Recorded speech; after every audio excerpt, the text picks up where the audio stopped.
بالله من الشيطان الرجيم. بسم الله الرحمن الرحيم.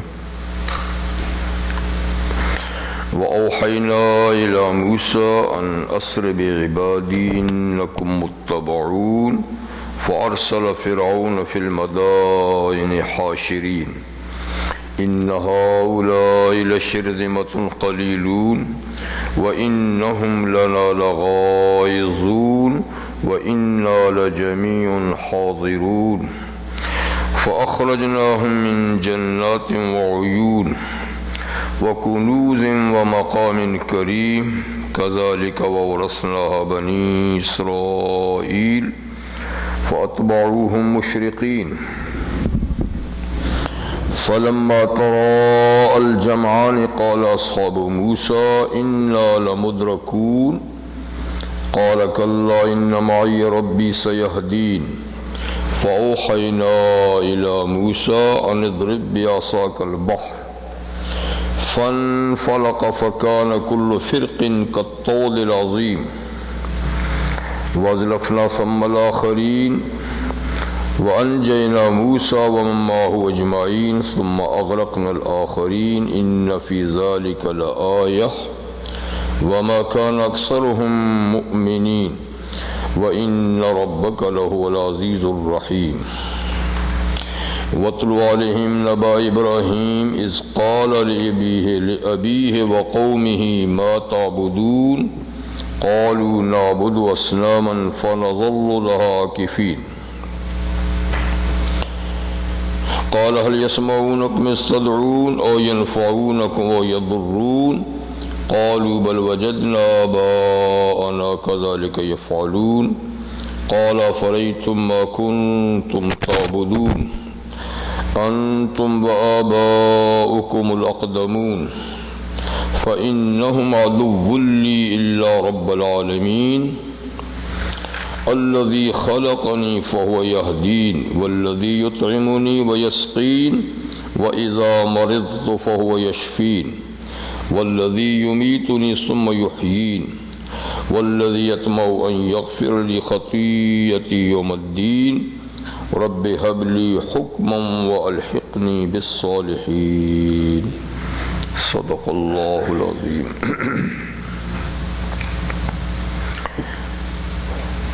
سورۃ الشعراء کی آیہ نمبر 52 سے 83 تک آیات آپ کے سامنے تلاوت کی گئی.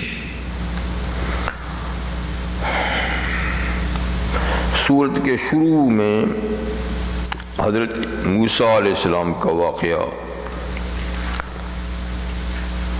3 رکوعوں میں تقریباً اللہ تعالیٰ نے بیان فرمایا، اور یہ واقعہ ان کی نبوت کی ابتدا سے لے کر فرعون کی غلامی سے آزادی تک کا واقعہ ان رکوع میں ذکر فرمایا گیا ہے.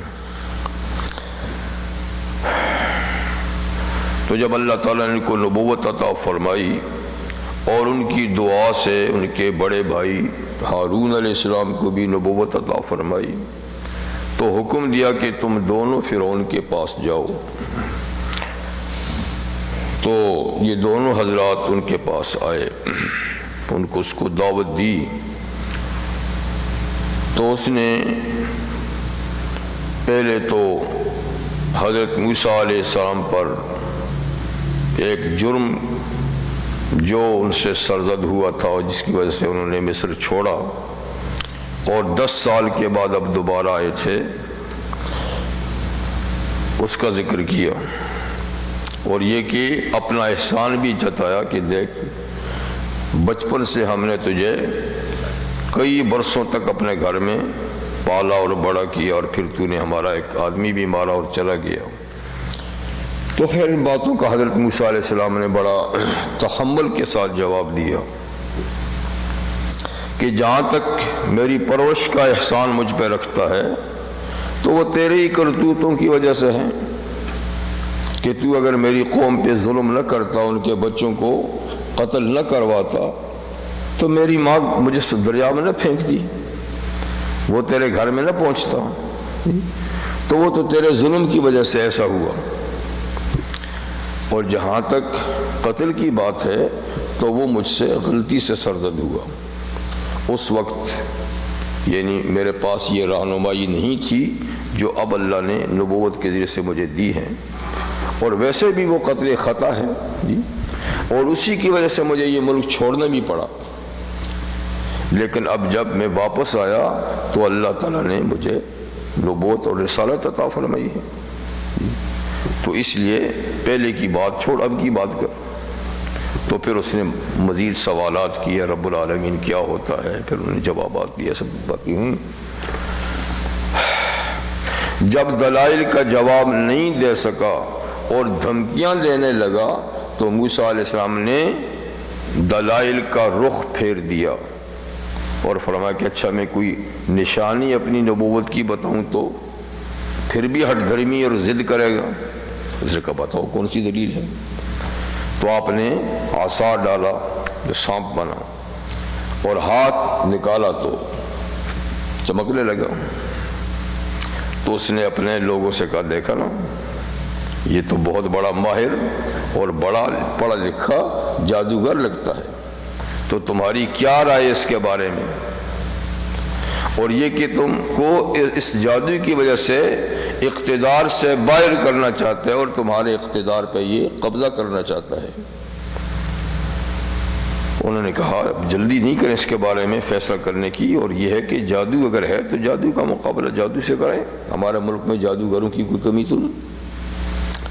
تو خیر موسیٰ علیہ السلام کے ساتھ یہی طے ہوا کہ یہ جادو ہے اور ہم اس کا آپ سے مقابلہ کرانا چاہتے ہیں، وقت آپ طے کریں۔ تو انہوں نے قومی تہوار جو مصریوں کا تھا، ان کی عید کا دن، وہی طے کیا اور فرمایا کہ چاشت کے وقت یہ مقابلہ ہوگا، اور تم چاہو تو اور لوگوں کو بھی دعوت دو، ویسے بھی فنکشن میں لوگ آئیں گے لیکن اور بھی تشہیر کرو اس کی۔ اس وقت آنے پر بعد انہوں نے ہزاروں کی تعداد میں ماہر جادوگروں کو بلایا، ان سے گفت و شنید موسیٰ علیہ السلام کی ہوئی، اور جیسے سورہ طٰہٰ میں یہ بات گزر چکی ہے کہ موسیٰ علیہ السلام نے فرمایا کہ دیکھو تم مقابلہ کرنے کی سکت نہیں رکھتے ہو، تو اس لیے بہتر یہ ہے کہ یہ سوچ سمجھ کے قدم اٹھاؤ۔ تو موسیٰ علیہ السلام کی بات کو اتنی مؤثر ہوئی ان پر کہ وہ گھبرا گئے کہ ایک طرف پوری سلطنت ہے اور ہم ہزاروں کی تعداد میں جادوگر ہیں، اور دوسری طرف یہ دو بھائی ہیں، تو یہ اتنا ڈٹ کے بات جو کرتا ہے ہمارے سامنے، اور اس کو اپنی کامیابی کی اتنی یقین ہے، تو کوئی معاملہ خطرے کا ہے، تو اس سے مقابلہ ہونا چاہیے یا نہیں۔ آپس میں خسر پھسر کچھ کی، لیکن پھر کچھ تو فرعون کا خوف تھا کہ اب اگر مقابلے سے ہٹے تو اس کے عتاب کا شکار بنیں گے، کچھ لالچ بھی دی تھی اس نے بہت بڑی، تو آخر طے ہوا کہ مقابلہ کرتے ہیں۔ چنانچہ مقابلہ ہوا اور موسیٰ علیہ السلام نے سے کہا کہ تم اپنا کھیل پہلے دکھا دو۔ جب انہوں نے اپنی رسیاں لاٹھیاں ڈالی اور پورے میدان کو سانپوں سے ظاہری نظروں میں بھر دیا، کیونکہ حقیقت چینج نہیں ہوئی تھی، صرف نظر بندی تھی، تو بحکم خدا موسیٰ علیہ السلام نے اپنی لاٹھی پھینکی تو وہ اژدہا بنی، اور اس نے ایک پھونکار سے سارے رسیوں کو نگل لیا، میدان صاف ہو گیا۔ تو جادوگروں کی تو آنکھیں کھل گئی کہ یہ جیسے اس نے پہلے کہا تھا بات وہی ہے، تو وہ فوراً انہوں نے اپنے ایمان کا اعلان کر دیا، اور یہ ہار جیت ختم ہوگی۔ خیر فرعون نے ان کو دھمکی دی اور دھمکی پہ عمل بھی کیا ہوگا۔ اس کے بعد بھی موسیٰ علیہ السلام اور آپ کی قوم پر اس نے ظلم و ستم کو کم نہیں کیا بلکہ اور بڑھا دیا۔ خیر موسیٰ علیہ السلام اور ہارون سے پہ تو ہاتھ نہیں ڈال سکا، لیکن قوم کے ساتھ اس نے بہت ناروا سلوک اس کے بعد بھی شروع کر دیا۔ تو قوم پریشان ہو کر انہوں نے عرض کی کہ موسیٰ آپ نہ آئے تھے تو حال یہ تھا، اور آپ اب ہیں تو بھی ہمارا حال یہ، کوئی تبدیلی نہیں آئی۔ تو آپ نے فرمایا کہ صبر کرو، اور اللہ تعالیٰ جو ہے اس کا کوئی نہ کوئی رستہ نکالیں گے۔ جب ظلم انتہا کو پہنچ جاتا ہے تو پھر حالات بدلتے ہیں۔ آپ مسلسل 40 سال اس کے بعد بھی ان کو دعوت دیتے رہے، یعنی ہار جیت کے بعد 40 سال پھر موسیٰ علیہ السلام رہے اور ان کو برابر دعوت دیتے رہے، اور انہوں نے دعوت قبول کرنے کے بجائے ظلم و ستم کا رستہ اختیار کیا، اور ظلم و ستم بھی اور زیادہ کرتے رہے، یہاں تک کہ اللہ تعالیٰ نے موسیٰ علیہ السلام کو وحی بھیجی جو آپ آج آیتیں میں تلاوت کی ہیں۔ وَأَوْحَيْنَا إِلَىٰ مُوسَىٰ، اور ہم نے وحی بھیجی موسیٰ علیہ السلام کو، ان اسر بعبادی، کہ آپ راتوں رات میرے بندوں یعنی بنی اسرائیل کو لے چلے۔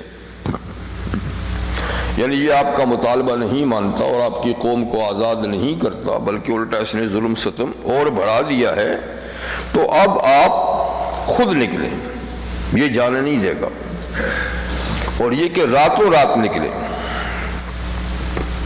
اور یہ بھی یاد رکھیں کہ انکم متبعون، تمہارا پیچھا بھی کیا جائے گا، باطمینان تم نہیں جاؤ گے، تمہارے پیچھے یہ لوگ آئیں گے پکڑنے کے لیے، لیکن یہ کہ اب تم ان کی گرفت میں آ نہیں سکو گے۔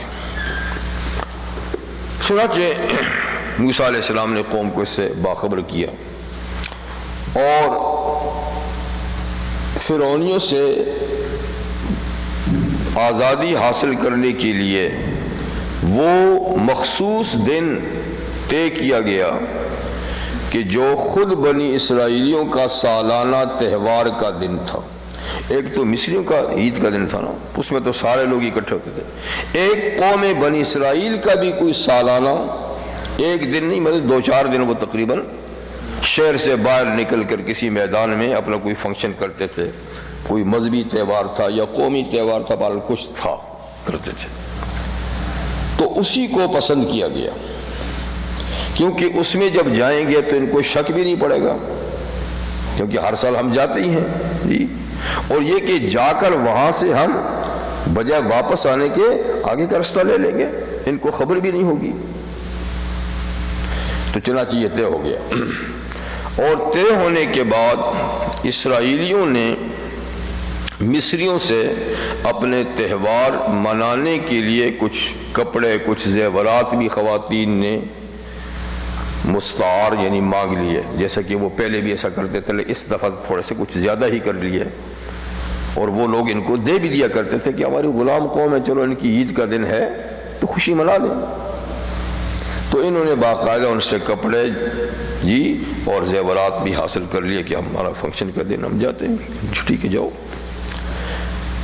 تو جب چلے تو اب فنکشن کی بات تو نہیں تھی نا، اب تو آگے کا رستہ لینا تھا، تو وہاں کچھ جتنا ٹھہرے ہوں گے، اور پھر وہاں سے حضرت موسیٰ علیہ السلام کی رہنمائی میں یہ مصر سے جانے لگے۔ تو جب جانے لگے تو ظاہر بات ہے کہ میدان تو خالی ہے، آتے جاتے لوگ تو دیکھتے ہوں گے نا، تو میدان میں تو کوئی بھی نہیں ہے وہاں پر، یہ جہاں فنکشن مناتے تھے، ایک آدھ دن رہے پھر چل دیے۔ تو یوں رفتہ رفتہ یہ بات فرعون تک پہنچ گئی کہ اسرائیلی جو ہیں وہ تو اس جگہ میں نہیں ہیں، اور اس دفعہ گئے بھی ٹوٹلی سب کے سب ہے، پیچھے کوئی آدمی بھی نہیں رہا، اور یہ آزادی کا مطالبہ بھی کرتے رہے ہیں، کیونکہ ایسا نہ ہو کہ انہوں نے خود ہی آزادی کا رستہ لے لیا ہو۔ تو رفتہ رفتہ یہ بات پہنچی تو اب کھلبلی مچ گئی ان لوگوں میں، اس لیے کہ ان کی معیشت کا دار و مدار بھی تو اسرائیلیوں پر تھا، ان کی زراعت کا دار و مدار بھی ان کے کارخانوں میں یہ کام کرتے تھے، کھیتوں میں یہ کام کرتے تھے، گھروں میں یہ کام کرتے تھے، تو وہ تو ایک پورا سسٹم ان سے چل رہا تھا۔ اب اگر یہ پوری کی پوری قوم نکل جاتی ہے تو ان کا تو نظام ٹھپ جائے گا، تو اس لیے انہوں نے کیا کیا، فَأَرْسَلَ فِرْعَوْنُ فِي الْمَدَائِنِ حَاشِرِينَ، جب انہیں شک پڑا کہ اسرائیلی چلے ہی نہ گئے ہوں تو اس نے فوراً تمام شہروں میں، جو 1000 کے لگ بھگ تو بڑے بڑے شہر تھے اور قصبات اور ٹاؤن وغیرہ وہ بھی تھے، تو بڑے بڑے شہروں میں لوگوں کو جمع کرنے والے بھیجے کہ جاؤ جتنی چھاؤنیوں میں جو چھٹیوں پر لوگ ہیں فوجی، سب کو کہ ڈیوٹی پہ حاضر ہو جائے۔ اسی طریقے سے جو سرکردہ لوگ ہیں فوج کے علاوہ، سرکاری ملازمین کے علاوہ، ان کو بھی کہو۔ تو جتنے چیدہ لوگ ہیں جو یعنی جنگ یا مقابلہ کرنے کی سکت رکھتے ہیں یا جو سرکاری ملازم ہیں، سب کے سب ڈیوٹی پہ حاضر ہو جائیں۔ چنانچہ چھٹیاں منسوخ ہو گئیں اور سب لوگوں کو مصر یعنی دارالحکومت میں طلب کر لیا گیا۔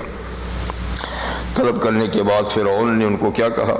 ان هؤلاء لشرذمة قلیلون، کہ تمہیں پتہ ہے میں نے کیوں تم کو بلایا ہے، چھٹیاں کیوں منسوخ کی ہیں؟ یہ بنی اسرائیلی جو ہے نا، لشرذمة قلیلون، یہ ایک مختصر سا گروپ ہے، چھوٹی سی جماعت ہے ہم مصریوں کے مقابلے میں۔ تو دیکھو ایک چھوٹی سی جماعت ہے، ہمارے غلام ہیں، اور انہم لنا لغائظون، یہ ہمیں غصہ دلا رہے ہیں، یہ ہم سے بھاگ کے جانا چاہتے ہیں، تو ہمیں غصہ دلا رہے ہیں، ہم سے ہماری اطاعت سے نکلنا چاہتے ہیں یہ، تو تمہیں اس لیے بلایا ہے کہ ہم ان کو کسی قیمت پہ بھی جانے نہیں دیتے، ان کا پیچھا کریں گے اور ان کو واپس اپنے ملک میں لائیں گے۔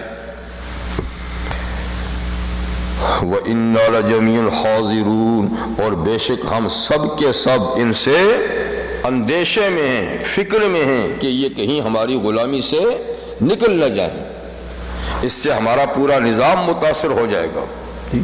تو اس لیے تمہیں ہنگامی حالات کے تحت بلایا گیا ہے کہ ان کا ہم نے کچھ کرنا ہے۔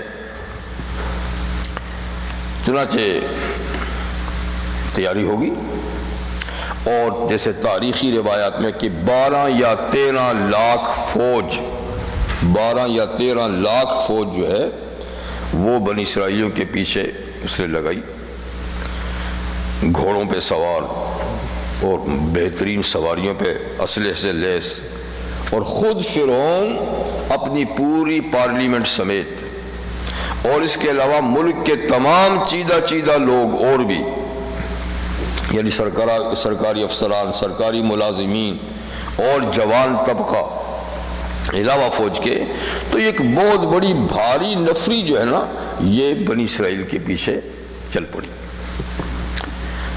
اب اللہ تعالیٰ فرماتے ہیں دیکھو انہوں نے کب مصر چھوڑنا تھا، یہ بھی ہمارا کام ہے، ہم نے کس طریقے سے ان کو نکالا اور موت کے منہ میں کیسے ہم نے دھکیل دیا۔ گئے کس کام کے لیے تھے، ہوا ان کے ساتھ کیا؟ فرمائیے خود نہیں گئے، فَأَخْرَجْنَاهُمْ، ہم نے ان کو نکالا، فَأَخْرَجْنَاهُمْ، ہم نے۔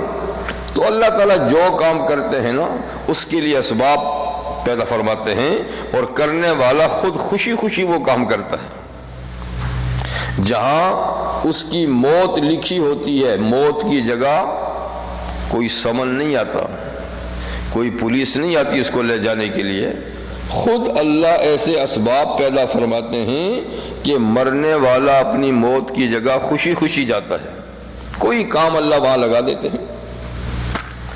تو ان کے خواب و خیال میں نہیں تھا کہ ہم جا کر مریں گے اور پھر ہمیں واپس مصر میں لوٹنا نصیب نہیں ہوگا۔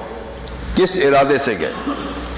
ہم نے نکالا، نکلے نہیں، ہم نے نکالا ان کو کہاں سے؟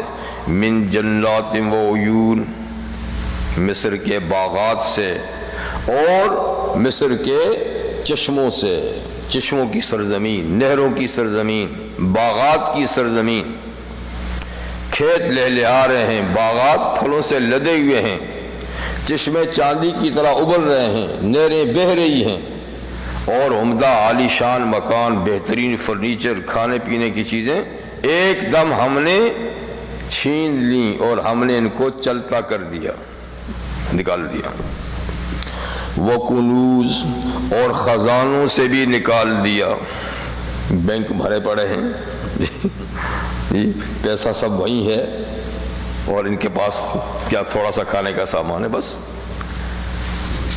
وَمَقَامٍ کریم، اور پرتکلف پرتعیش گھروں سے. مقام کریم کا معنی یعنی عالی شان محلات جو ان کے تھے رہنے کے، ان سے بھی ہم نے ان کو نکال دیا.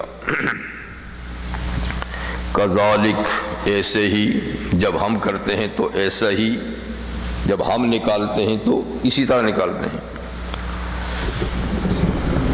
تو ان کو نکال دیا اور پھر کس کو بسا دیا؟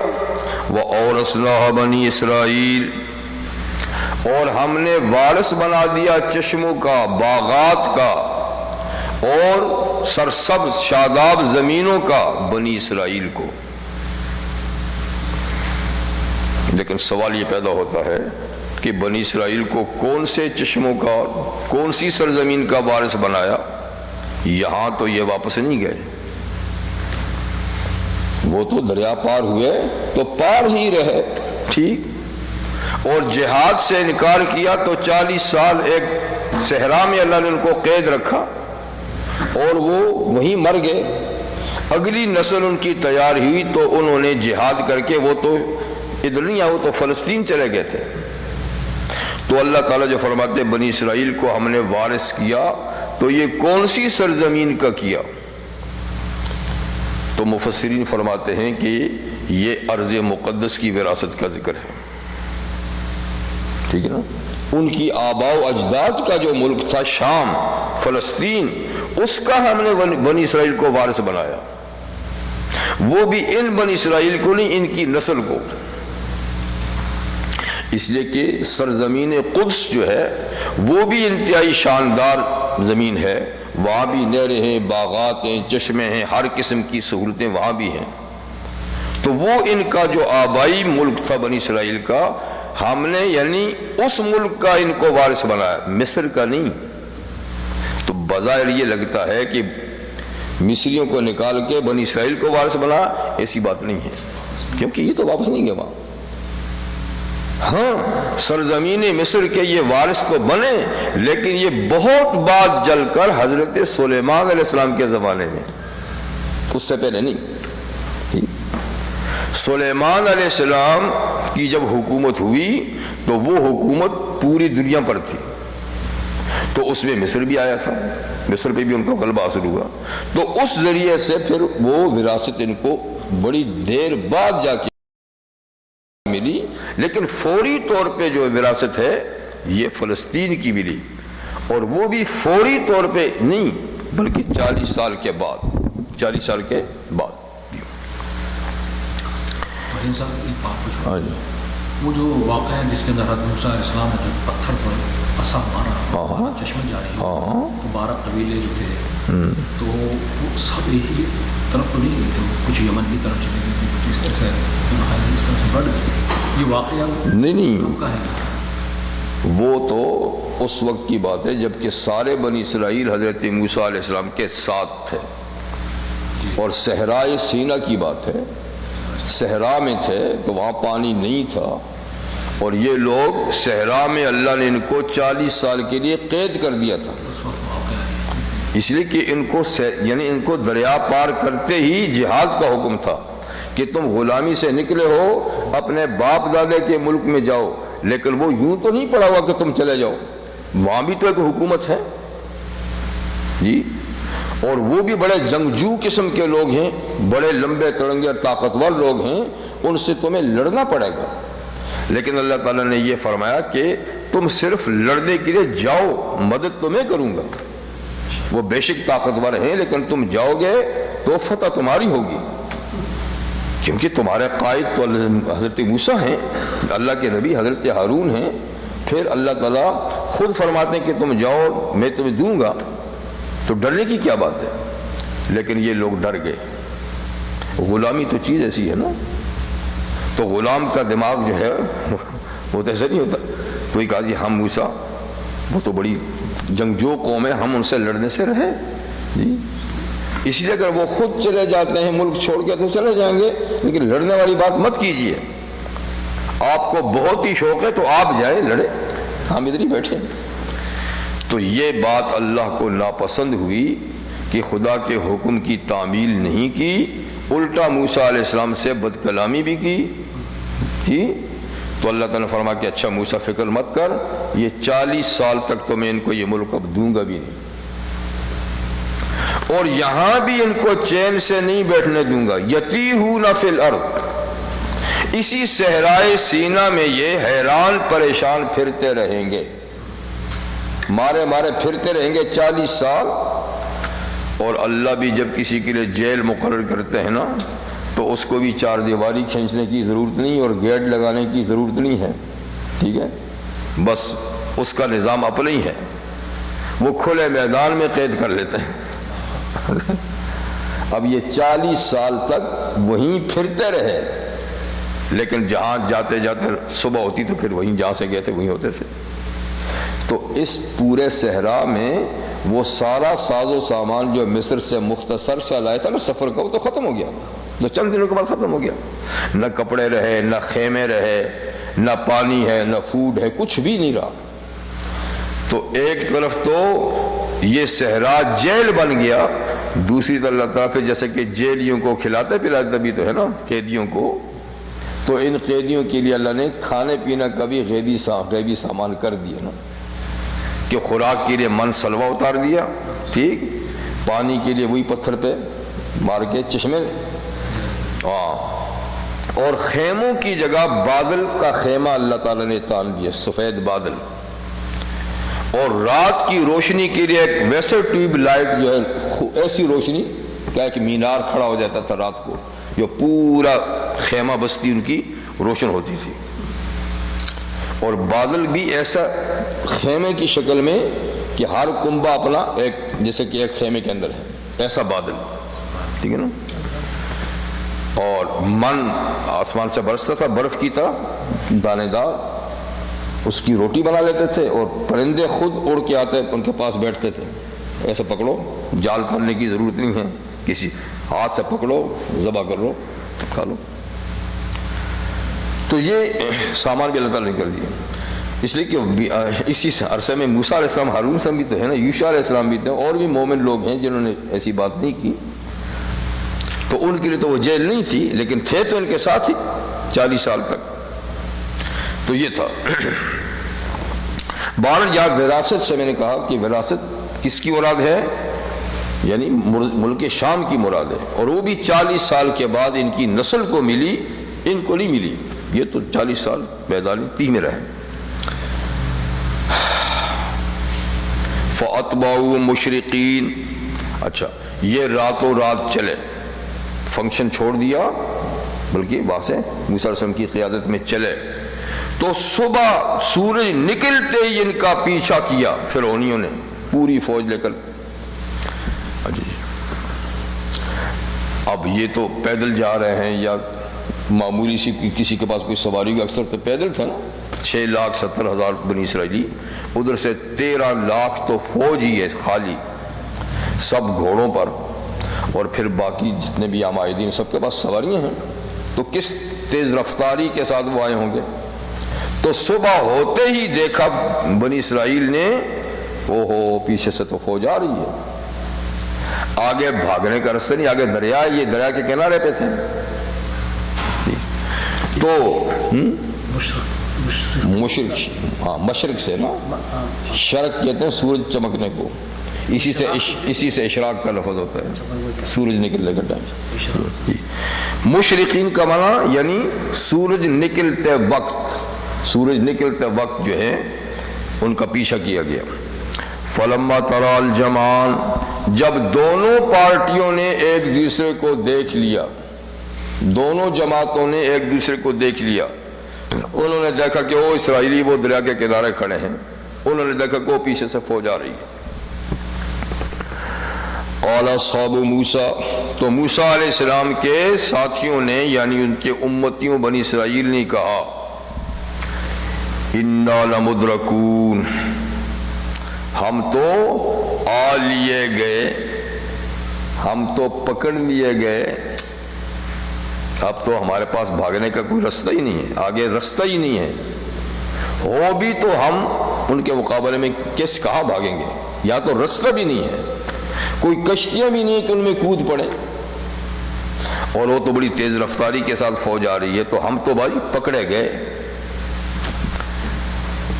گھبرا کر کہا، سخت پریشان ہوئے، اور جیسے کہ دوسری جگہ میں کہ موسیٰ آپ نے مروا دیا ہمیں، وہاں جیسے تھے زندہ تو تھے نا، ظلم ہو رہا تھا، کچھ بھی تھا، لیکن زندگی تو تھی نا، اب تو سارے کے ساروں کو بھون کھائے گا وہ، اب تو غصے میں ہے بھی ظالم آدمی ہے، اب تو سب کی زندگی خطرے میں ہو گئی ہیں، تو سب پریشان ہیں، لیکن موسیٰ علیہ السلام تو اللہ کے نبی ہیں، تو انہوں نے بڑی تسلی دی اور فرمایا کہ فکر کی کیا بات ہے؟ فرمایا کلا، بالکل نہیں، اس کی کیا مجال ہے جو ہم پہ ہاتھ ڈال سکے، یعنی میں کوئی اپنی مرضی سے تو نہیں آیا، نہ آپ کو لایا ہوں، اللہ کے حکم سے، اس کے وحی سے ہم نکلے ہیں، تو وہ ضرور ہمارے لیے بچاؤ کا راستہ بھی نکالیں گے، گو کہ فی الحال کوئی بچنے کا راستہ نہیں ہے، لیکن اللہ راستہ بنا دے گا ہمیں، مجھے تسلی ہے، تم فکر مت کرو۔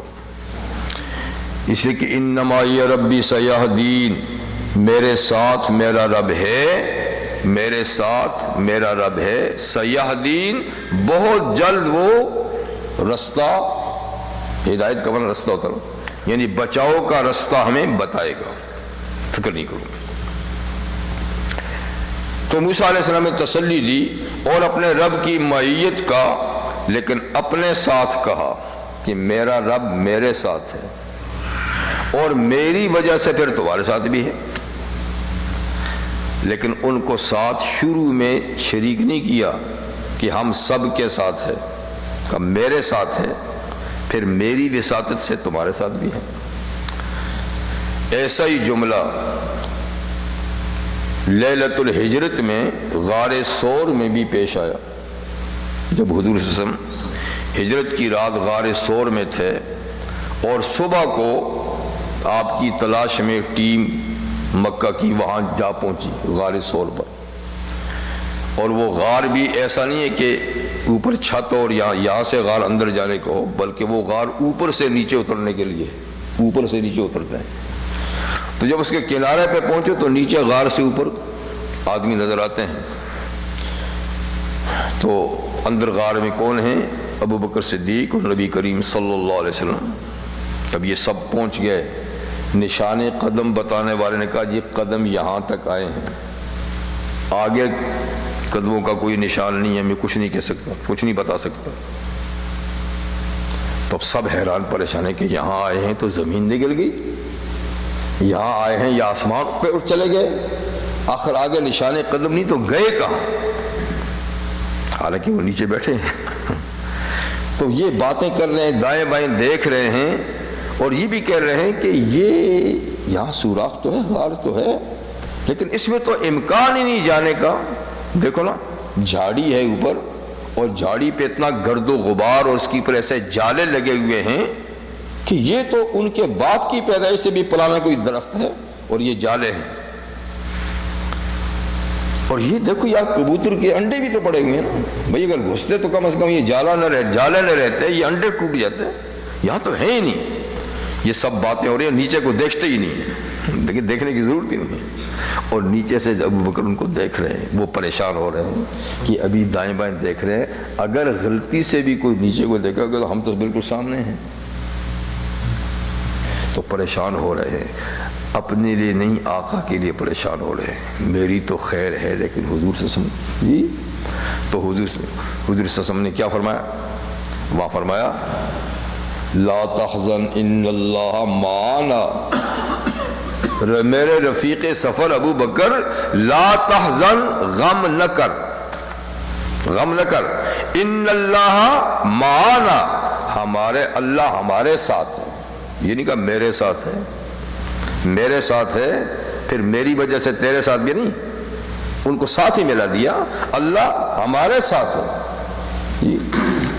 اور موسیٰ علیہ السلام بھی کا مقصد بھی یہ ہے کہ اللہ تعالیٰ کی مدد سب کے ساتھ ہے، لیکن فرمایا ڈائریکٹلی میرے ساتھ ہے، پھر میری وجہ سے تمہارے ساتھ بھی ہو جی۔ اور دوسرا فرق دونوں جملے میں یہ ہے کہ وہاں حضور فرماتے ہیں ان اللہ، بے شک اللہ، معانا، پہلے اللہ کا نام پھر معانا. یا موسیٰ علیہ السلام کہتے ہیں انا معیہ ربی، انا معیہ، میرے ساتھ میرا رب ہے. یہ جملوں کا فرق ہے اور یہ بڑی باریک بات ہے، باریک بات. یہاں پر مونس کا اس کا ایسا کیوں نہیں ہے؟ مطلب اس کا حالانکہ ان کے ساتھ سارے لوگ ہیں تو صرف تو یہی ایک کا یہی تو فرق بتا رہا ہوں نا آپ کو، یہی تو فرق بتا رہا ہوں نا کہ موسیٰ علیہ السلام اللہ کی مدد کو اپنے ساتھ فرماتے ہیں اور اپنے ذریعے سے پھر پوری امت کے ساتھ بھی، اس امت کا نام نہیں لیتے، ٹھیک ہے نا. اسے کہ امت کا وہ مقام بھی تو نہیں ہے نا، امت میں وہ جانشاری بھی تو نہیں ہے بھائی. اور یہاں تو امت ماشاءاللہ کیا ہے، حضور پہ تو نشاور ہونے والی ہے. وہاں دیکھیں کتنے ستا رہے ہیں، کتنے انکار ہو رہے ہیں، کتنے پریشان کر رہے ہیں. ابھی تو بات کیا ہے، جب صحرائے سینا میں جائیں گے تو موسیٰ علیہ السلام کو کتنے پریشان کریں گے وہ، اور پھر موسیٰ علیہ السلام کی موجودگی کے کتنا ان کی پر عذاب آ رہا ہے. دیکھیے ان کو پورے صحرا میں قید کیا جا رہا ہے. تو وہ قوم بھی تو ایسی ہے، اس کو کیسے اپنے ساتھ ملا ہے. لیکن یہاں تو ماشاءاللہ سب ایسے ہیں کہ جو حضور کی اوپر جان نچھاور کرنے والے ہیں، اس لیے حضور ان کو اپنے سے الگ نہیں کرتے، حضور بھی الگ نہیں کرتے. اور اللہ تعالیٰ کی بھی ایسی شفقت ہے اس امت پر، امت کے ان افراد پہ کہ جو نبی کے ساتھ معاملہ ہوتا ہے اللہ کہتے ہیں ڈائریکٹ میرے ساتھ معاملہ ہو رہا ہے. جیسے کہ وہ درخت کے نیچے جب بیعت ہو رہی تھی، بیعت رضوان جی، تو اللہ تعالیٰ کیا فرماتے ہیں ان الذین یبایعونک انما یبایعون اللہ. جو لوگ آپ کے دست مبارک پر بیعت کر رہے ہیں وہ اللہ کے ہاتھ پہ بیعت کر رہے ہیں. دیکھیں کتنا تعلق ہے، کتنا تعلق ہے.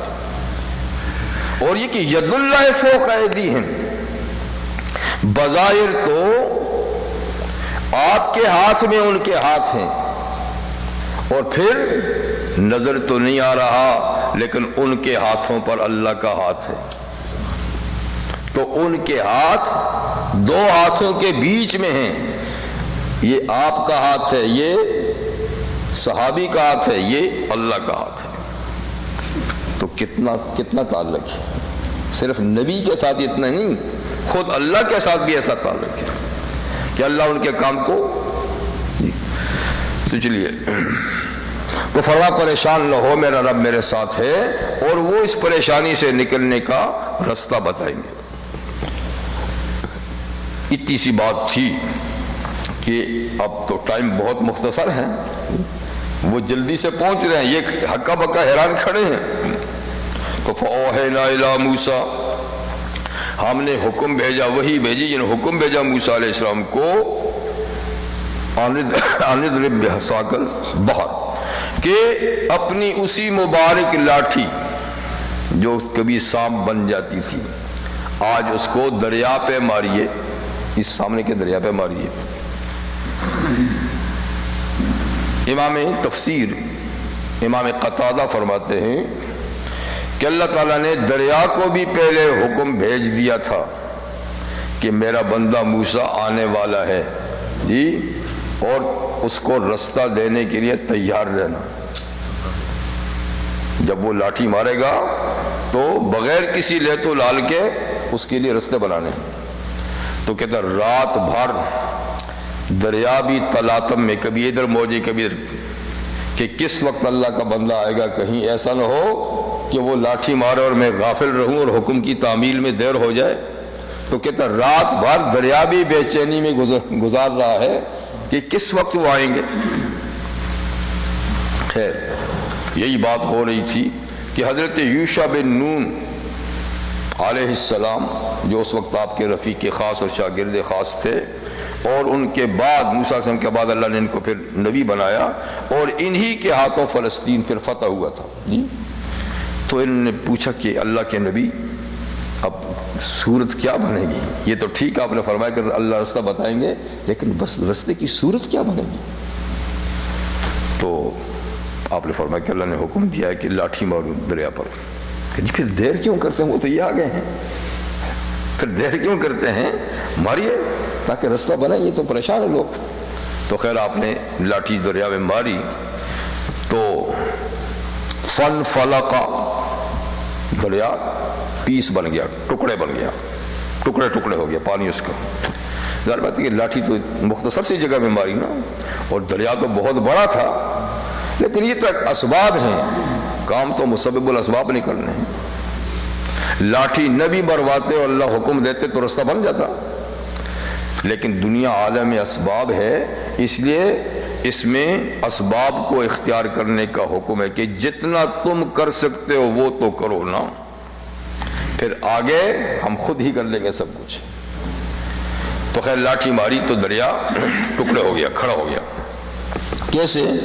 فَكَانَ كُلُّ فِرْقٍ كَالطَّوْدِ الْعَظِيمِ, تو اس کا ہر پیس ایک بڑے پہاڑ کی طرح کھڑا ہو گیا, شیشے کا بن کر. جیسے کہ پانی جو ہے نا جگہ جگہ سے پھٹ کر, یعنی جمع ہوا جیسے برف کی طرح, برف کا تودا نہیں ہوتا بڑا سارا, تو کھڑا ہو گیا اور 12 جگہ سے پھٹ گیا, 12 جگہ سے پھٹ گیا. اب کہتے ہیں وہ تو پھٹ گیا اور پانی تو کھڑا ہو گیا, دیواریں بن گئی, اور یہ بھی کہتے ہیں کہ دیواروں میں کھڑکیاں بھی لگ گئیں. کھڑکیاں مطلب جگہ جگہ سے کھلا چھوڑ دیا گیا تاکہ گزرتے ہوئے ایک دوسرے کو دیکھیں کہ سب بے اطمینان جا رہے ہیں. خالی دیوار ٹنل نہیں ہے بلکہ بیچ میں کھڑکی بھی ہے, اچھا دیکھنے کے لیے. پانی کھڑا ہو گیا, لیکن آخر جہاں پانی چلتا تو نیچے تو کیچڑ ہوتا ہے. اب کیچڑ میں کیسے چلیں؟ تو ایک ہی لمحے میں اللہ نے ہوا کو حکم دیا کہ تیزی کے ساتھ چل اس کو, اور کیچڑ کو خشک کر دے.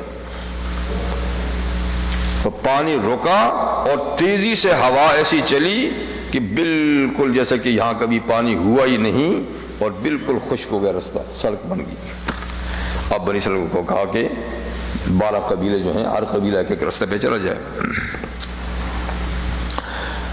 وہ چل پڑے. وَأَزْلَفْنَا ثَمَّ الْآخَرِينَ, اور ہم نے قریب کر دیا اس جگہ میں دوسروں کو, وہ جو پکڑنے کے لیے آتے ہیں دوسرے, ان کو بھی قریب کر دیا. اتنے میں ان کا آخری آدمی دریا کے رستے کے اندر داخل ہوا تو وہ لبے دریا پہنچائے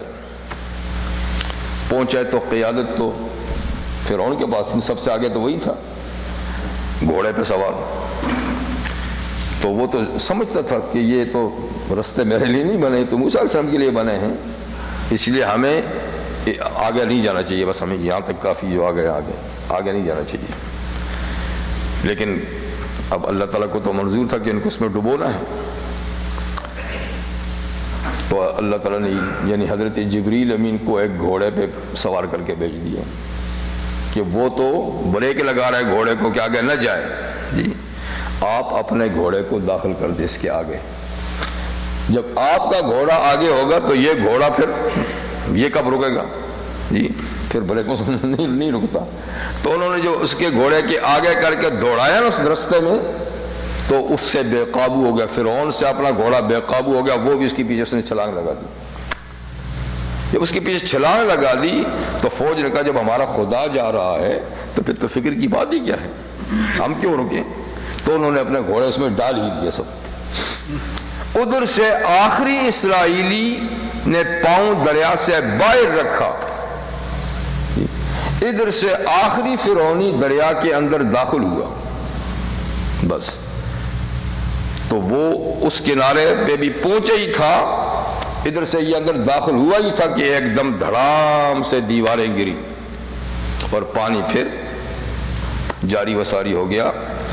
تو سب کی سب فوج لاکھوں کی تعداد میں ایسی غرق ہوئی کہ ان کا نام و نشان بھی نہیں ملا, کسی کا نام و نشان سوائے فرعون کی لاش کے. جیسے سورہ یونس میں ہے کہ اللہ فرمایا کہ فَالْيَوْمَ نُنَجِّيكَ بِبَدَنِكَ, آج تیرے جسم کو ہم بچا کر رکھیں گے تاکہ تو آئندہ نسلوں کے لیے عبرت کا نشان بن. تو وہ کچھ چلتے چلتے آگے دریا نے اس کو پھینک دیا باہر, اور کچھ دھوبی کپڑے دھو رہے تھے, انہوں نے دیکھا لاش باہر آ رہی ہے, تو گئے دیکھا تو لگتا تو اس کی طرح تھا، لیکن یقین نہیں آ رہا تھا کہ وہ بھی اس طرح ہو سکتا ہے، کیونکہ وہ لوگ تو اس کی خدائی کے قائل تھے نا۔ لیکن پھر جب اس کی زیرہ ویرہ دیکھیں اوپر نیچے، تو پھر پہچاننے کو ہو یہ تو وہی صاحب ہے۔ تو خیر انہوں نے اس کو نکال دیا۔ اور مصری لوگ لاشوں کو محفوظ کرنے کے لیے حنوط کیا کرتے تھے، ایک خاص ان کے پاس مثالہ ہوتا تھا، وہ لاشوں کو لگاتے تو وہ صدیوں تک رہتی تھی۔ تو یہ جو بڑے بڑے احرام مصر ہیں، یہ اصل میں فرعون، بڑے بڑے فرعونوں کے قبرستان ہیں، ان کے اندر انہوں نے لاشیں رکھی ہوئی، تو اس کو حنوط کر کے انہوں نے فوری طور پہ تو اس کو محفوظ کر دیا، تو اس کی لاش اب تک موجود ہے جی۔ اور باقی میں نے کہا کہ کسی آدمی کا نام و نشان نہیں ملا، کسی آدمی کا نام و نشان نہیں، تو کہاں گئے کہاں نہیں گئے۔ وَأَنجَيْنَا مُوسَىٰ وَمَن مَّعَهُ أَجْمَعِينَ، اور ہم نے نجات دے دی موسیٰ اور ان لوگوں کو جو ان کے ساتھ تھے، سب کے سب کو، کوئی اسرائیلی ذرا بھی کسی کو نقصان نہیں پہنچا، سب بحفاظت پار چلے گئے۔ ثم اغرقنا الآخرین، اور پھر ہم نے دوسروں کو ڈبو دیا اس دریا میں۔ تو یہ ہوا انجام فرعونیوں کا اور انجام بنی اسرائیل کا، ان کا نجات، ان کا غرقاب۔ اللہ تعالیٰ فرماتے ہیں ان فی ذالک لآیہ، جی اس متکبر اور جابر اور اس زمانے کے زبردست بادشاہ جو خود خدائی کا دعوے دار تھا، اور کوئی حکومت اس وقت اس کے مقابلے میں دم نہیں مار سکتی تھی، تو اس کو ہم نے یوں لمحوں میں اپنے ملک سے نکال کے دریا کے اندر ڈبو دیا۔ تو اس میں ہماری قدرت کی بہت بڑی نشانی ہے کہ جس کو بچانا چاہیں بچا لیتے ہیں، اور جس کو ڈبونا چاہیں ہم ڈبو دیتے ہیں۔ تو اس لیے پاور اللہ کی ذات کے پاس ہے۔ یہ صرف دعوے ہیں کہ ہم ایسے اور ہم ایسے ہیں، جب ٹائم آئے گا تو کوئی کیسا ہی نہیں رہے گا، تنکا بچ جائے گا، پہاڑ ڈوب جائے گا، اس لیے کہ اللہ تعالیٰ کا کام ہے۔ بحر قلزم، اس کا نام قلزم تھا، اب یہی ہے، ڈیڈ سی نہیں ہے، وہ بحر لوط ہے، لوط علیہ السلام کا۔ یہ جو ابھی مصر میں نہیں جاتا جو دریا، کیا نام اس کا، نہر سویز، اس وقت تو سویز نہیں تھی نا، نہر تو نہیں تھی، تو یہ صرف وہاں تک مصر تک ہی جاتا تھا، یہ ریڈ سی جو ہے وہاں تک جاتا تھا، آگے بحر ابیض میں داخل ہونے کے لیے کوئی رستہ نہیں تھا۔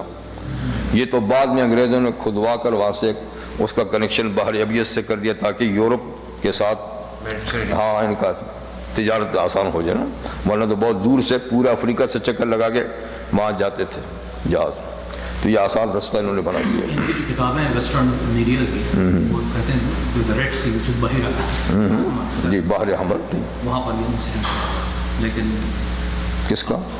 موسیٰ علیہ السلام کا جو دریا، ہاں یہ بالکل وہی ہوا نا، کیونکہ بحر قلزم وہی ہے جو مصر تک یہ جاتا ہے، تو یہ افریقہ اور یہ یمن سے جو نکلتا ہے آگے جا کے اس کی دو شاخیں ہو جاتی ہیں، ایک خلیج عقبہ ہے، اسی میں آگے چل کر ڈیڈ سی ہے، ٹھیک ہے نا، اور دوسرا پھر مصر کی طرف جاتا ہے جس سے اب نہر سویز نکال دی انہوں نے، تو یہ وہ ہے، اور ان کے بیچ میں جو ہے یہ صحرائے سینا ہے۔ عقبہ جو ہے اس کا تو انہوں نے کہا ہے کہ میں خود گیا ہوں ادھر اینکر نہیں ہوتا ہے جہاز، ٹھیک، اتنا ڈیپ ہے وہ کہ اس کا وہ بھی آگے نکلتا نہیں نا، وہ بھی آگے نکل، تو خلیج ہے نا، آگے نہیں نکلتا جی، ادھر اسرائیل کے پاس ختم ہو جاتا، ہاں ختم ہو جاتا، وہی اس میں بحری لوط کے ساتھ ختم ہو جاتا وہ۔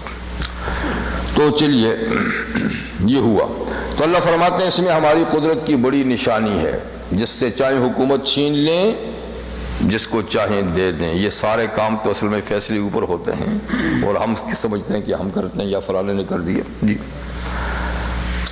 وما کان اکثر مؤمنین، ان میں بھی اکثر مومن نہیں تھے، مومنوں کی تعداد اقل تھی، صرف بنی اسرائیل مومن تھے، اور قبطی جو مصر کے باشندے تھے ان میں تو 2-4 ہی صرف مومن تھے، باقی پوری قبطی قوم مومن نہیں تھی۔ ان میں صرف کون مومن تھے؟ فرعون کی بیوی ایک، ہاں جی، اور فرعون کی قوم کا اور پارلیمنٹ کا ایک رکن تھا مرد مومن، جس کے نام پہ قرآن میں سورہ مومن اس میں تذکر آتا ہے، ٹھیک۔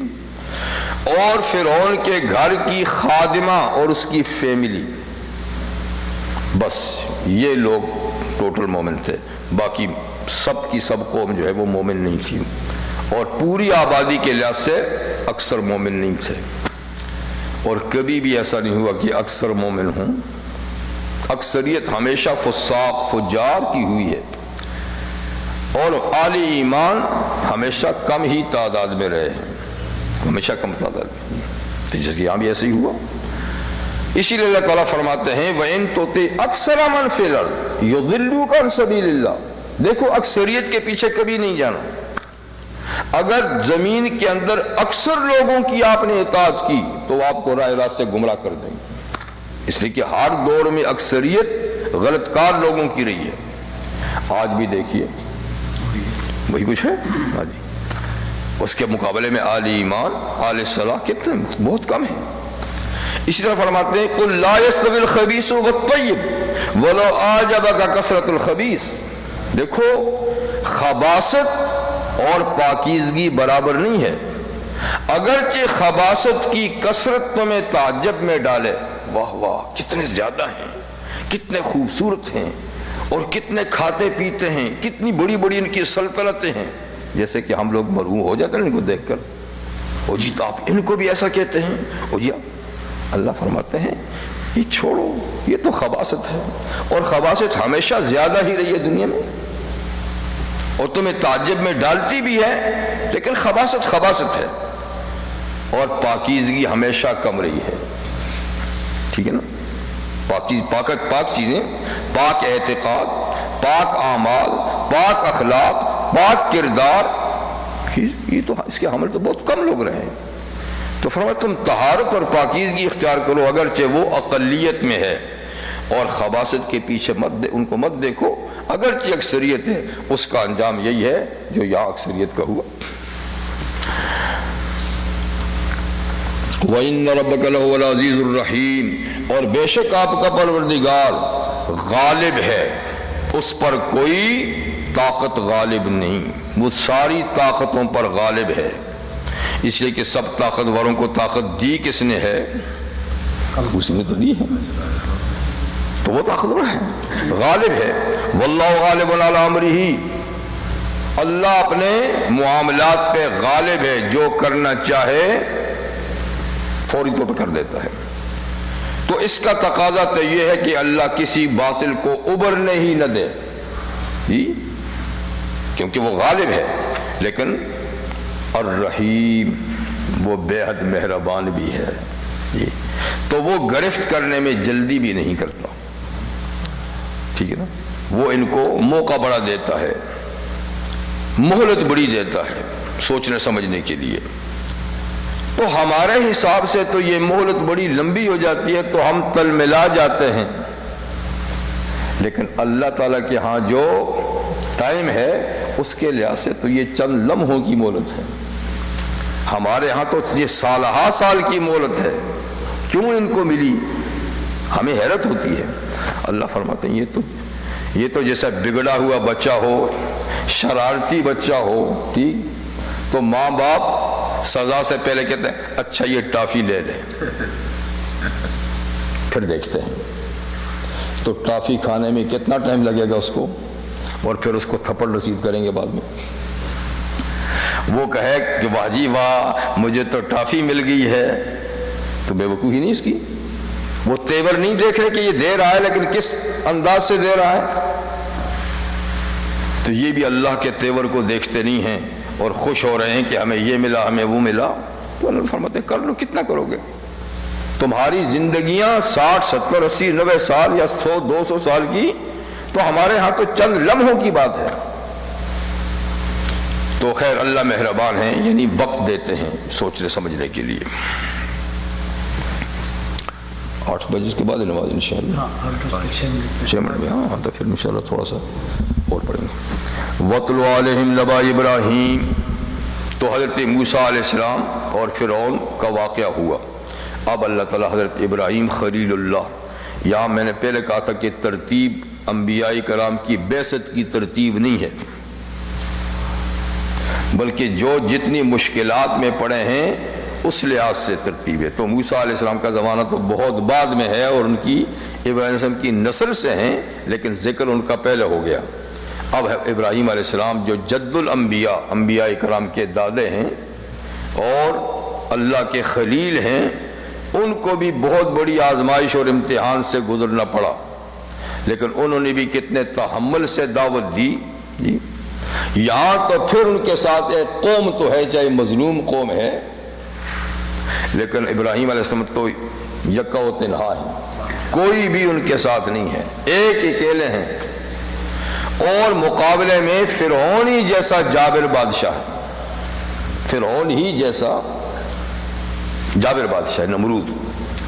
تو انہوں نے کس تحمل سے قوم کو یعنی دعوت دی اور قوم نے کیا جواب دیا، تو اللہ تعالیٰ اس میں اس کا ذکر فرماتے ہیں.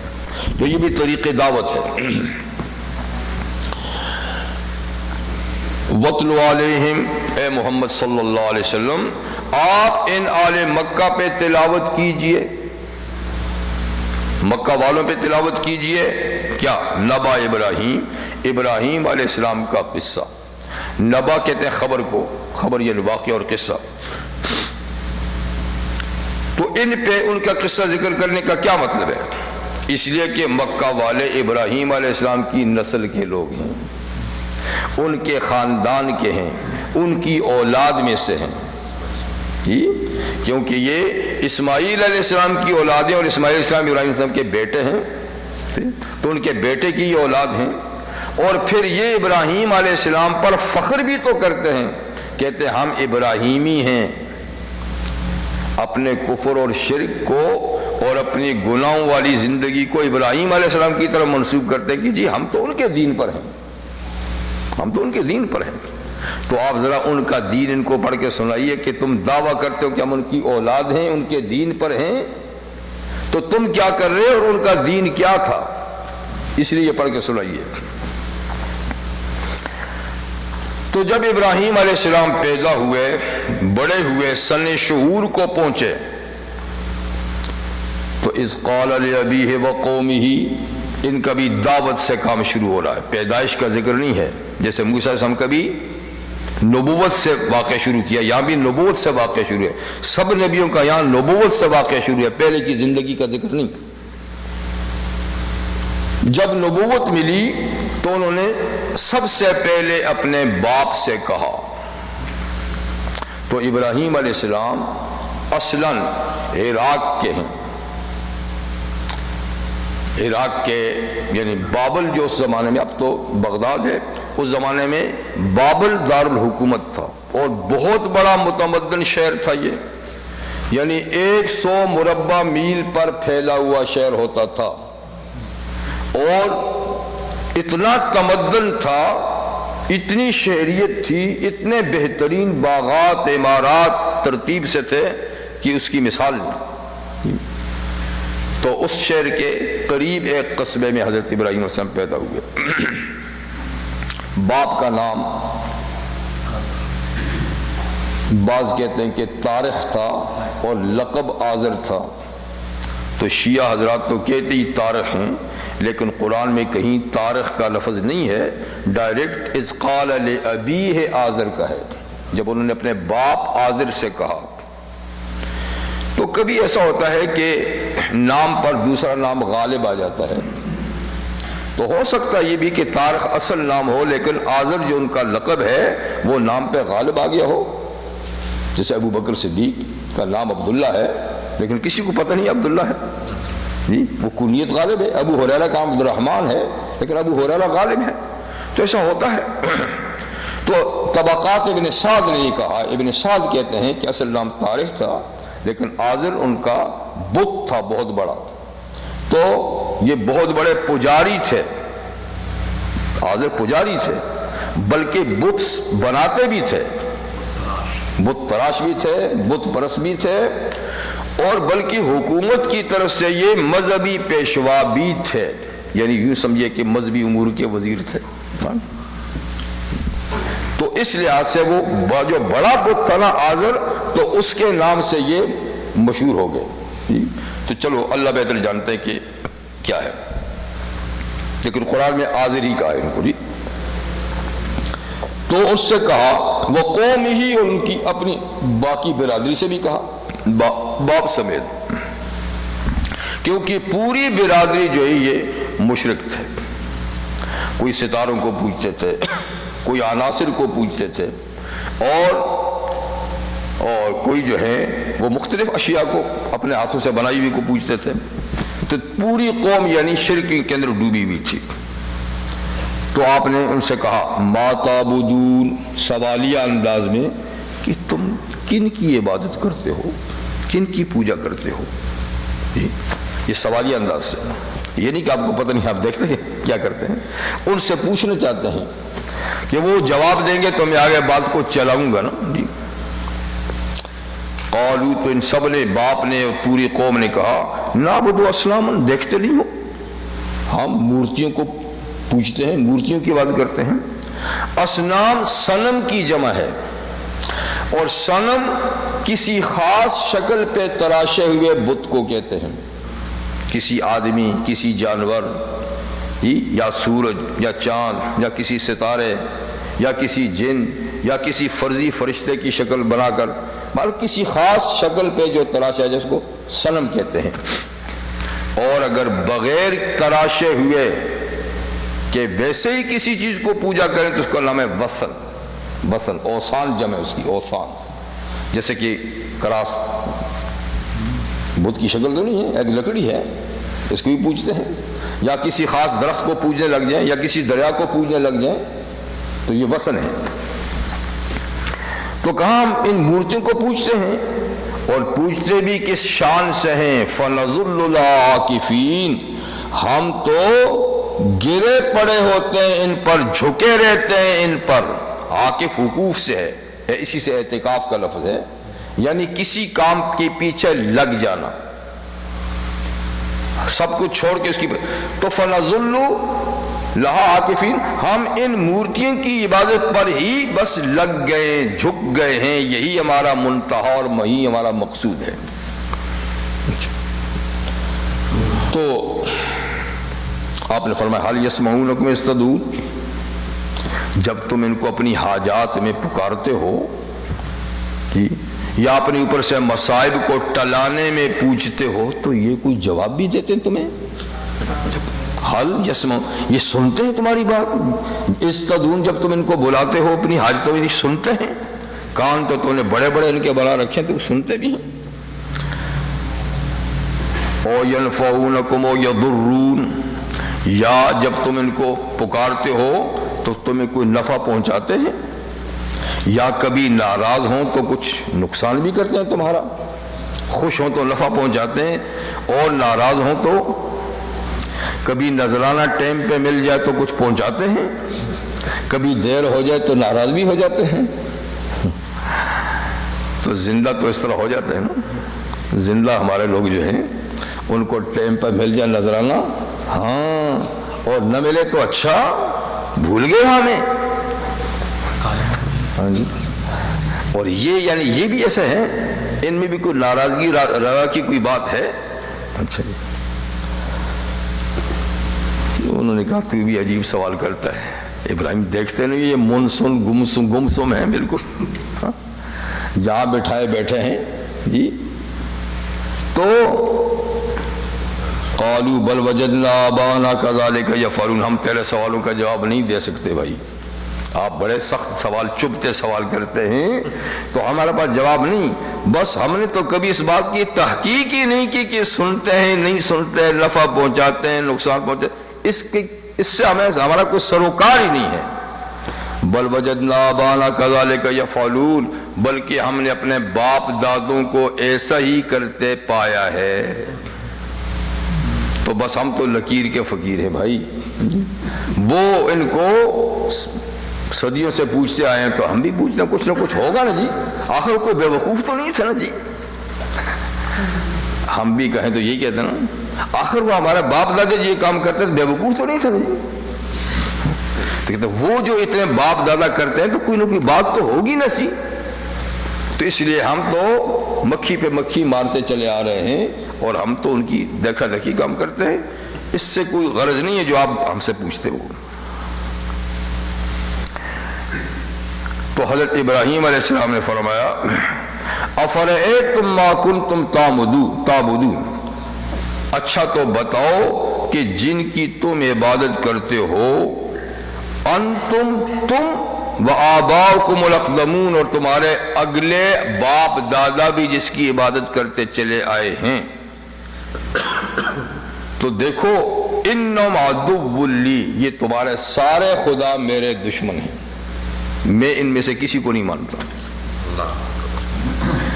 جن کی تم پوجا کرتے ہو، جن کی تمہارا پہلے باپ دادا پوجا کرتے چلے آئے ہیں، فَإِنَّهُمْ، یہ سارے کے سارے عدو لی میرے دشمن ہیں، میں ان کا دشمن ہوں. یہ میرا دشمن ہے تو میں دشمن ہوں. ایک ذات ہے معبود جو معبود برحق ہے، وہ میرا دوست ہے، میں اس کا خلیل ہوں. الا رب العالمین، سوائے رب العالمین کے کہ وہ میرا دوست ہے اور میں اس کا دوست اور خلیل ہوں. اور اس کو چھوڑ کر جتنوں کی بھی عبادت کی جا رہی ہے نا، یہ سب میرے دشمن ہیں، میں ان کا دشمن ہوں. یہ تو ٹنکے کی چوٹ کہتا ہوں، عالل اعلان کہتا ہوں. اب اپنے رب کی صفات بیان کرتے ہیں، لیکن ٹائم بہت تھوڑا رہ گیا ہے. اپنے رب کی کہ لو میں اپنے رب کی صفات، تمہارا تو کہہ دیا کہ ہم نہیں جانتے کہ کیا ہیں کیا نہیں ہیں، اور باپ دادے کی نقل اتارتے چلے جا رہے ہیں. لیکن جو میرا رب ہے وہ سمیع بصیر ہے جی، اور ساری چیزوں کا کنٹرول اختیار اس کے ہاتھ میں ہے. میں تو ایک ایسی جیتی جاگتی ذات کی عبادت کرتا ہوں جس کے قبضے قدرت میں سب چیزیں ہیں. تو اللہ تعالیٰ کی صفات، لیکن یہ صفات ہم پھر ذکر کریں گے.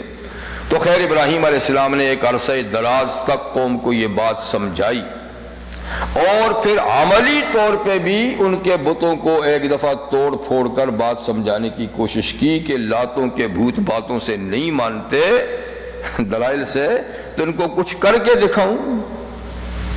لیکن ان کی سمجھ میں پھر بھی بات نہ آئی، بلکہ الٹا ان کو مورد الزام ٹھہرایا اور مجرم ٹھہرا کر سخت ترین سزا کا مستوجب قرار دیا، اور ایک بہت بڑا آگ کا لاوا تیار کر کے ان میں ان کو جھونک دیا.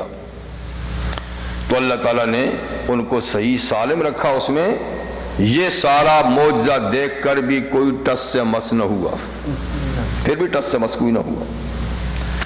تو ابراہیم علیہ السلام نے سمجھا کہ یہ لوگ اب جو ہیں یہ بالکل ماننے کے، اور ان کی سمجھ جو بالکل ختم ہو چکی ہے، اب ان کے اندر رہ کر کیا کرنا ہے.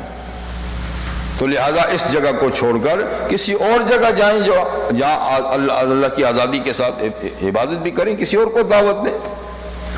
تو آپ نے ہجرت کا فیصلہ کیا.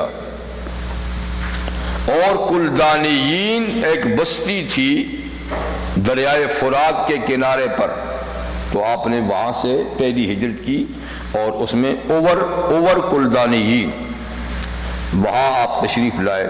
3 افراد کا قافلہ تھا، ایک آپ کی بیوی حضرت سارہ، ایک آپ کے بھتیجے حضرت لوط علیہ السلام، جو اس وقت ابھی نبی نہیں ہوئے تھے، لیکن وہ شروع سے آپ کے حمایتی تھے، آپ پر ایمان لائے. تو یہ وہاں سے عراق سے بابل سے نکل کے وہاں آئے. کچھ عرصہ وہاں رہنے کے بعد اللہ کے حکم سے وہاں سے انہوں نے ہجرت کی فلسطین، اور فلسطین میں آ کر کنعانیوں کی بستی اور شہر نابلس، اب بھی ہے نابلس میں آپ تشریف لے آئے. یہاں کچھ دن آپ نے قیام کیا، اور پھر یہاں سے آپ مصر تشریف لے گئے. تو مصر جب گئے تو وہاں پر ایک بادشاہ تھا، وہ بھی بڑا ظالم قسم کا، فاسق و فاجر قسم کا. اس کے ساتھ ایک معاملہ پیش آیا، اس کی تفصیل کا وقت نہیں ہے، پہلے شاید سنا بھی ہوگا. تو خیر حضرت سارہ کی کرامت اس کے اوپر ظاہر ہوئی تو وہ بھی سامی النسل تھا، نسل تو وہ بھی حضرت سام کی اولاد سے تھا، حضرت ابراہیم بھی سامی النسل ہیں، تو اس نے اپنی بیٹی حضرت ہاجرہ حضرت سارہ کو خدمت کے لیے دے دی کہ یہ بڑی پاک باز خاتون ہے، چلو میری بیٹی ان کی خدمت کرے۔ پہلے تو اس کے ارادے خراب تھے لیکن سمجھ میں آئی بات۔ تو بعض لوگ کہتے ہیں کہ حضرت ہاجرہ ان کی باندی تھی، یہ بات درست نہیں ہے اور یہ صرف یہودیوں کا پروپیگنڈا ہے، وہ ان کا مقام گھٹانے کے لیے ایسی بات کرتے ہیں، ورنہ بات یہ کہ یہ اس کی بیٹی تھی، یا بیٹی نہیں تھی تو یہ کسی اور بادشاہ کی بیٹی تھی جو اس کے قبضے میں آئی ہوئی تھی۔ قبضے میں جیسے پہلے زمانے میں جنگیں ہوتی تھیں اور جنگی قیدی بن کے آ جاتے تھے، ان کو اپنے پاس رکھ لیتے تھے، ان کی آزادی سلب کر لیتے تھے، تو بہرحال ایسی تھی، اس کی بیٹی تھی یا کسی اور بادشاہ کی لہیں شہزادی، تو وہ ان کو دے دی۔ تو حضرت ابراہیم وہاں سے پھر واپس فلسطین تشریف لے آئے، تو ان کی عمر کوئی 80 سال سے اوپر ہو چکی تھی لیکن اولاد نہیں تھی۔ دعا تو کر آئے تھے وہاں سے، رب ہب لی من الصالحین، اے اللہ صالح اولاد عطا فرما۔ تو بیوی نے مشورہ کیا کہ یہ مجھے جو خادمہ ملی ہے، میں بھی بوڑھی ہو گئی ہوں، اولاد کی توقع نہیں ہے، تو آپ اس سے شادی کر لیں، ہو سکتا اللہ تعالیٰ ہماری گود اس سے ہری کر دے۔ تو ان کی تحریک پہ ان سے شادی ہوئی، تو اللہ نے 83 سال کی عمر میں حضرت اسماعیل علیہ السلام ان کو دیے۔ پھر جیسے کچھ رقابت ہوتی ہے، کچھ فطرتی باتیں عورتوں میں ہوتی ہیں کہ یہ بچی والی ہے، تب توجہ ساری میاں کی ادھر ہوگی، مجھے تو نہیں پوچھیں گے۔ تو انہوں نے کہا کہ اب ان کو کسی دور دراز جگہ میں بیٹے کو اور ماں کو چھوڑ کے آ جاؤں۔ میں نے کہا یہ کیا بات ہوئی؟ تو کہا جو اللہ کہیں گے۔ اللہ سب نے فرمایا کہ ہاں ٹھیک کہتی ہیں، لے جاؤ۔ تو ان کو لے جا کر مکہ میں چھوڑ کے آ کے مکہ مکرمہ میں۔ تو خیر اس سلسلے میں وہاں پھر 2-3 دفعہ ابراہیم علیہ السلام کا آنا جانا ہوا، پھر بیت اللہ کی تعمیر ہوئی، یہ سارا سلسلہ جو وہاں ہوا۔ اور پھر 100 سال کی عمر میں حضرت سارہ سے بھی بیٹا مل گیا، حضرت اسحاق علیہ السلام، اور ان کے بعد پھر پوتے کی بشارت بھی ملی، یعقوب علیہ السلام۔ تو حضرت ابراہیم علیہ السلام کی زندگی میں بیٹا بھی ہوا، پھر پوتا بھی ان کی زندگی میں ہوا۔ حضرت سارہ کا انتقال ہو گیا تو آپ نے ایک اور کنانی خاتون سے شادی کی، قنطورہ سے آپ کے 4 بیٹے ہوئے۔ پھر ایک اور خاتون سے اس کے بعد شادی ہوئی، حجونی، 7 ان سے بیٹے ہوئے۔ تو یوں حضرت ابراہیم علیہ السلام کے 13 بیٹے ہیں، جن میں 2 نبی ہیں اور باقی نبی نہیں، مطلب سارے ولی تو ہیں لیکن نبی صرف 2، ابراہیم اسحاق علیہ السلام اور تو اسماعیل علیہ السلام کی اولاد سے پھر یہ قریش مکہ اور یہ سارے لوگ تھے، اور انہی کی ساتھ یعنی ایک عرصے تک ان کے دین اور ان کی شریعت پہ مکہ والے چلتے رہے۔ جب نبی کریم صلی اللہ علیہ وسلم کی تشریف آوری سے کوئی 450 سال پہلے تک حضرت اسماعیل علیہ السلام کا دین اور شریعت ہی عرب میں جاری و ساری تھا، سب لوگ موحد تو ٹھیک تھے۔ 450 سال پہلے حضور سے ایک مکے کا شخص عمرو بن لحی کسی دوسرے ملک میں گیا، شام یا کسی ملک میں گیا، تو وہاں دیکھا تو وہاں مورتیوں کی پوجا ہو رہی تھی، تو اس کو کچھ وہ ڈھنگ پسند لگ گیا، تو وہ واپسی میں کچھ مورتیاں اٹھا کے لے آیا مکہ، اور مکہ والوں کو کہا دیکھو یہ بھی ایک طریقے عبادت ہے، اور ہم غائب خدا کی عبادت کرتے ہیں، تو یہ سامنے ہوں گے تو ذرا زیادہ دلچسپی ہوگی، یہی باتیں کہتے ہیں۔ تو یوں ان کو ورغلا کر بت پرستی پہ لگا دیا۔ تو ہوتے ہوتے پھر 450 سال میں عرب میں اتنی بت پرستی ہو گئی کہ اور عربوں کو تو چھوڑیے، خود مکہ جو اور اللہ کا گھر وہ سب سے بڑا بت پرستی کا مرکز بن گیا۔ اور جب حضور صلی اللہ علیہ وسلم نے مکہ فتح کیا تو بیت اللہ اور کے اندر باہر 360 بت تھے، 360 بت۔ تو آپ نے اس سے بیت اللہ کو صاف کیا، اور الحمدللہ اب پورا عرب جو بت پرستی سے فارغ ہے۔ تو یہ ہے حضرت ابراہیم سے کہ مختلف سی یعنی یہ تھوڑی سی سرگوشی میں نے آپ سے ذکر کی. تو یہ بات کہ ابھی انہوں نے قوم کے سامنے جو بات رکھی، اور اب اللہ کی جو تعریف کریں گے انشاءاللہ وہ اگلے پروگرام میں ہوگا کہ میرا رب جو رب العالمین ہے، جس میں میں اس کا خلیل ہوں، وہ میرا دوست ہے، اس کی صفات کیا ہیں، وہ اگلے پروگرام میں. سبحانک اللہم وبحمدک اشہد ان لا الہ الا انت استغفرک واتوب الیک.